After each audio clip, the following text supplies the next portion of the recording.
there are, no more, no less, a master and an apprentice. Darth Vader's rule of two always felt a little confusing for me as a casual Star Wars fan. Growing up watching the prequel series and the Clone Wars show, it felt off balance that there were only two Sith for thousands, even tens of thousands of Jedi. Even when I went through the original trilogy and unfortunately the sequel trilogy, it still felt odd to me. I am by no means a Star Wars expert. I have been getting into it more the last 2 years, though. I've rewatched the Skywalker saga, hungrily consumed the Clone Wars, Rebels, and Bad Batch series, but my true love for Star Wars comes in the form of the books, specifically the audiobooks, as it's the best way for me to consume books as a working adult. I've read books like the Darth Plagueis novel, Ahsoka, New Dawn, Dark Disciple, Brotherhood, Shadowhunter, and so much more. Since the Clone Wars era is my personal favorite era in the Star Wars continuity, I've read the Clone Wars, No Prisoners, Gambit, Stealth, and even Stories of Jedi and Sith that has a really good Maul and Grievous chapter. My personal favorites, though, are the Revenge of the Sith novelization and the Old Republic Revan. I just finished Lords of the Sith and am currently reading the Old Republic Deceived novel. Why am I going through my reading list? Well, I feel like when you talk Star Wars, you kind of have to show that you've done a degree of research. Between reading the books, I spend a lot of time watching YouTube channels like Generation Tech, The Stupendous Wave, Geeklies, and more. I want to learn more, and the more I learn, I still don't get the rule of two. Upon reading Lords of the Sith, it really struck me how much of a prisoner Darth Vader was. Anakin Skywalker had become a servant to Darth Sidious, no longer a student taught to one day overthrow his master, but a lackey to do everything his master asked of him.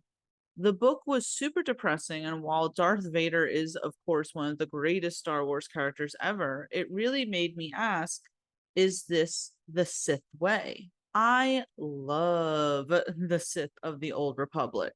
I get the grand plan of Darth Bane's rule of two, and ultimately there is no better schemer than Darth Sidious. Palpatine's plan was so well done that even if a small fraction of his plan had been found out prior to Order 66, it would not have mattered. He still could have ordered the clones to kill the Jedi against their will, even if people believed fives. Look how many times the Jedi felt darkness around Palpatine and still nothing. Palpatine's plan really could never have been derailed, even if I do personally love Fix It Fix on Archive of Our Own. But even when Palpatine achieved the grand plan and became emperor, he still didn't reveal himself as a Sith. What would it have mattered? The Jedi were dead. He couldn't even allow himself to show his force abilities around others, making Vader to do his bidding instead. Granted, this was the ultimate power, or at least in Palpatine's mind. Political power and wealth definitely achieves a goal, but it still felt like he was hiding in the shadows. And with the Jedi gone, there was no one around to see that the Sith had returned. The people didn't even fully comprehend who the Inquisitors were. This is unlike the Sith of the Old Republic, and unlike the Emperor, who I believe is better than Sidious, and that is Darth Vitiate. Unlike Palpatine, who unfortunately, canonically, cloned himself to achieve longer life, Darth Vitiate was able to essence transfer himself and literally ruled the Sith Empire for 1500 years. And the Sith back then, in my opinion, were just cooler. Instead of Palpatine, Plagueis, and even Darth Tenebris, who weren't even really into lightsaber combat and took either a more scientific look at the Force or a means to an end, Sith during the Old Republic were powerful warriors, and they had some really crazy stuff going on. Not only could Emperor Vitiate literally strip a planet from the Force, but Sith like Darth Nihilus ate planets. You had Darth Sion, who literally kept his body together due to hatred, which does make Darth Maul's survival after the Phantom Menace more plausible. But there are so many cool characters in the Old Republic. Darth Revan, Darth Malak, Darth Treya, and personal favorites of mine, Lord Scourge and Darth Malgus. You should definitely watch some of that trailer footage from Knights of the Old Republic remake because the fight scenes are so badass. They came from a time where there was literally a Sith homeworld, an actual empire, a society, and their own school of sorts. Yes, the Darth Bane rule of two was built out of a way to end the infighting of the Sith, whose very nature it is to be selfish. But as Generation Tech stated in a video, this was a flawed plan. There were Sith who even came to respect certain Jedi, like Darth Mar. I like the idea of a real Sith empire with many working bodies as opposed to just Palpatine. And we don't even get in the actual main canon stories, but there are Sith still around during the time of the rule of two because other Sith obviously realize the idea of there just being two Sith is kind of crazy, honestly. What Palpatine should have maybe done once he became the Emperor was reveal himself as a Sith Lord. Let the galaxy know that they were under the rule of the Sith, who had ultimately done what no Sith in history could do, truly defeat the Jedi. Then create a Sith Academy and have more than just Inquisitors. But that just wasn't in Palpatine's nature. Plus, let's admit the outfits for Sith then were a lot cooler than the simple robes Sidious wore. Darth Vader's suit is at least cool looking. And while I acknowledge that everything must evolve, even the Order of the Sith, it doesn't mean I can't sit here and say that I believe the Sith of the Old Republic era were just much cooler than the rule of two Sith, especially once we get to Darth Tenebrous and his lineage. Let's also acknowledge how little any of these Sith actually adhere to the rule of two, with them all having side apprentices or assassins like Asajj Ventress and Maul. Even Darth Vader had Starkiller.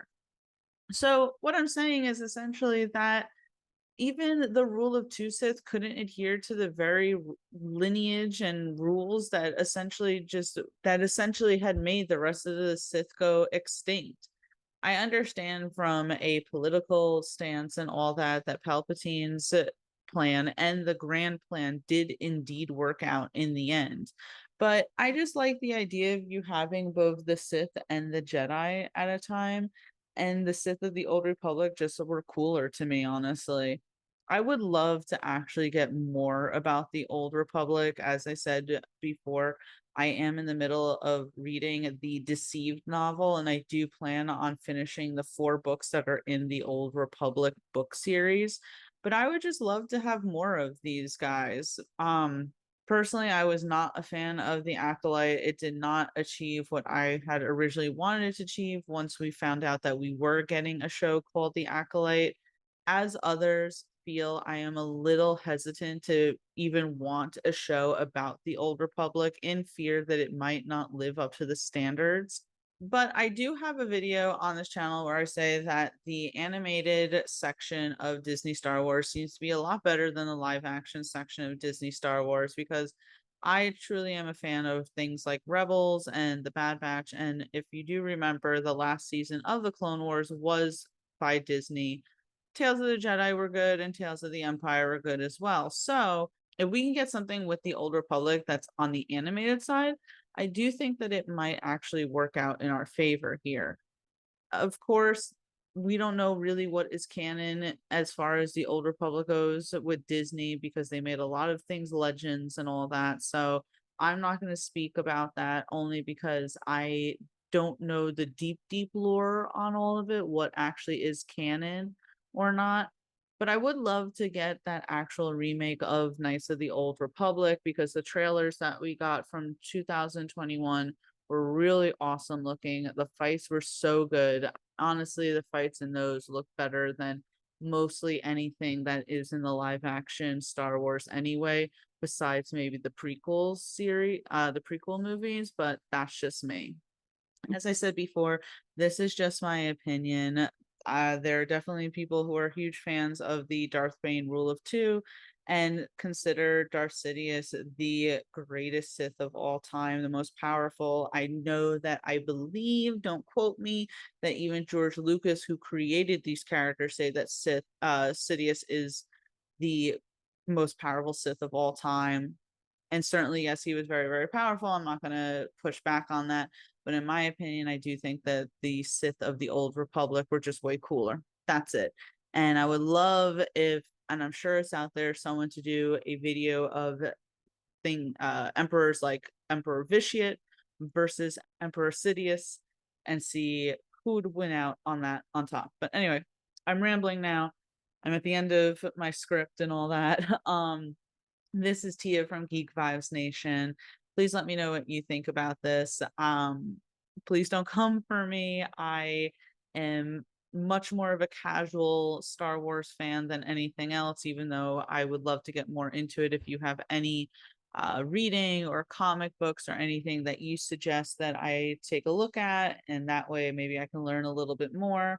But I'm just really getting into Star Wars and other fantasy sort of worlds like, Star Wars, Game of Thrones, things like that, wanting to kind of look a little bit past the mainstream sort of aspects of these world and kind of get into the real nitty-gritty. So please let me know what else is out there. If you are not liked and subscribed and all that, please make sure that you like and subscribe. And before I make any more of a fool of myself, again, this is Tia, your content manager for Geek Vibes Nation. Until next time, guys. Bye.